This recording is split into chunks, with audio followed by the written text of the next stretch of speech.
जय माताजी मित्रों, हूँ ममता गोस्वामी मारी चेनल ममतानी रसोई में तमारुं स्वागत है।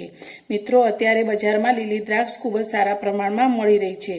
तो आज आपणे आ लीली द्राक्ष मांथी बाळकोनो मनपसंद एवो जाम बनावशुं। तो आ जाम बनाववा माटे आपणे कोई पण प्रिजर्वेटिव तरीके वपराती वस्तुनो उपयोग कर्या वगर ज एकदम हेल्दी अने बजार में मळे तेवो स्वाद साथेनो जेम तैयार करीशुं। तो आपणे आ बे वस्तुमांथी तैयार थतो जेम बाळकोने खूब ज पसंद आवशे अने आने बनावीने तमे 1 महीना सुधी फ्रीज में पण राखी शको छो अने फ्रीज वगर तमे 10 दिवस बहार पण राखी शको छो।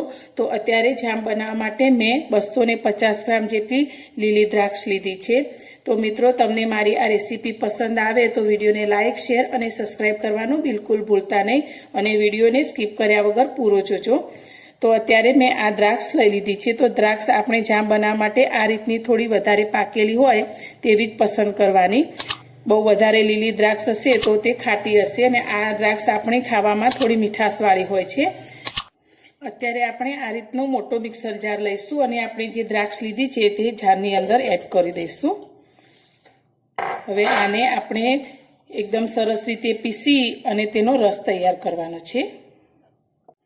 आपणे द्राक्षनो रस काढी लीधो छे आ रीते। तो हवे आपणे एक बाउल लई लईशुं अने तेनी उपर आ रीतनी गरणी लईशुं। तो हवे आ रसने आपणे गाળી लईशुं जेथी द्राक्षनी उपर जे छोतरा होय ते નીકળી જાય અને આપણો જ્યુસ एकदम ચોખ્ખો નીકળે। તો આ રીતે આપણે ચમચીથી ઘસી અને આ જ્યુસને ગળવાનો છે।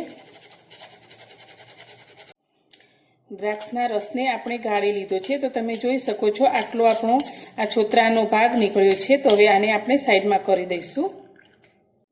गैस पर आपणे एक कढ़ाई लीधी छे, तेने आपणे गैस चालू करी अने गरम करी छे। तो हवे आपणे जे द्राक्षनो रस काढीने राख्यो छे ते आ कढ़ाईनी अंदर एड करीशुं।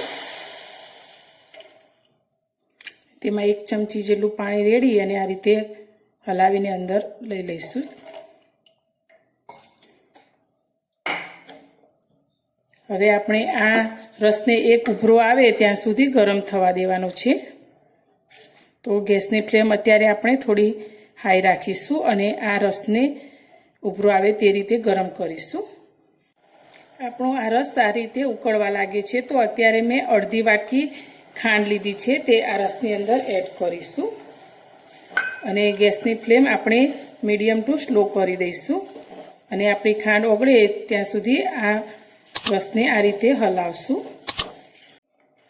खांड आपणी सारी रीते ओगળી गई छे। तो हवे आपणे गैसनी फ्लेम मीडियम ज राखीशुं। आपणे वधारे गैस फ्लेम पर आ रसने नथी पकावવાનો, नहीतर आपणी खांड जल्दी ओगળી अने तेनी चासणी घट थई जशे। तो जाम अथवा तो कोई पण सॉस बनाववा माटे प्रिजर्वेटिव तरीके सोडियम बेन्जोएट अथवा तो साइट्रिक एसिडनो उपयोग करवामां आवे छे, परंतु आपणे आ जाम बाळकोना हेल्थ माटे सारो बनावવાનો છે તેના માટે આપણે આ વસ્તુનો ઉપયોગ નથી કરવાનો, પણ આપણે નેચરલ વસ્તુનો ઉપયોગ કરીશું। તેના માટે મેં અત્યારે એક નાનું લીંબુ લીધું છે। તે લીંબુનો રસ આપણે આ રસની અંદર ઉમેરીશું।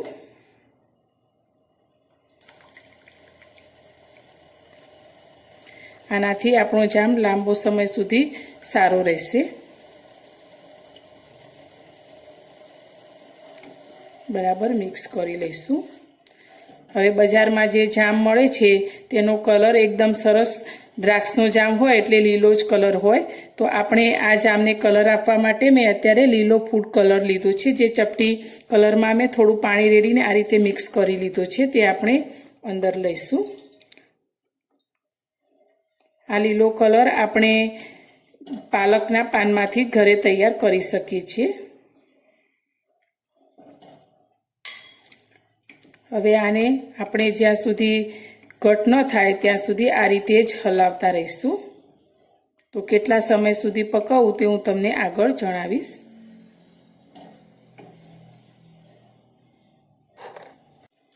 આ જામને પકવતા આપણને 10 મિનિટ જેટલો સમય થઈ ગયો છે। આપણે સ્લો ગેસની ફ્લેમ પર તેને પકવવાનો છે, જેના કારણે તે એકદમ ઘટ જલ્દી ના થઈ જાય અને આને આપણે આ રીતે પકવશું તો તે લાંબો સમય સુધી જળવાશે।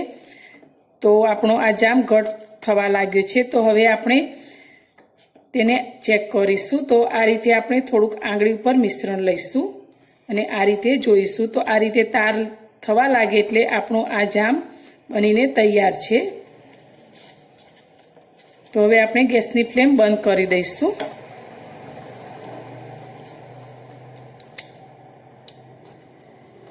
અને આને બંધ ગેસ કર્યા પછી 2 મિનિટ આ રીતે હલાવશું.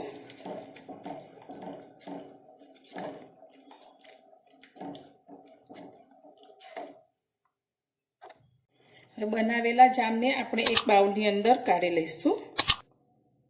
તો આ જામને સેટ કરવા માટે આપણે તે ફ્રીજમાં નથી રાખવાનો, પણ આપણે રૂમ ટેમ્પરેચર ઉપર જ આ જામને સેટ થવા માટે રાખીશું. તો 30 મિનિટ જેટલું રાખીશું તો આપણો જામ સારી રીતે સેટ થઈ જશે.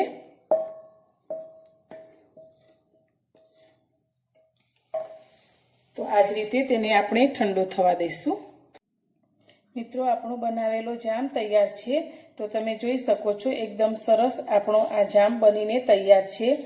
તો ખાવામાં એકદમ હેલ્ધી અને એકદમ બજારમાં મળે તેવા ટેસ્ટ સાથે આપણો આ જામ તૈયાર થાય છે. તો આને તમે બાળકોને રોટલી અથવા તો બ્રેડ સાથે લગાવીને આપી શકો છો. તો મારી આ જામ બનાવવાની રેસીપી તમને પસંદ આવી હોય તો વિડીયોને લાઇક કરજો, શેર કરજો અને ચેનલ પર નવા છો તો ચેનલને સબસ્ક્રાઈબ કરવાનું ભૂલતા નહીં. તો ફરી મળીશું એક નવી જ રેસીપી સાથે નવા વિડીયોમાં.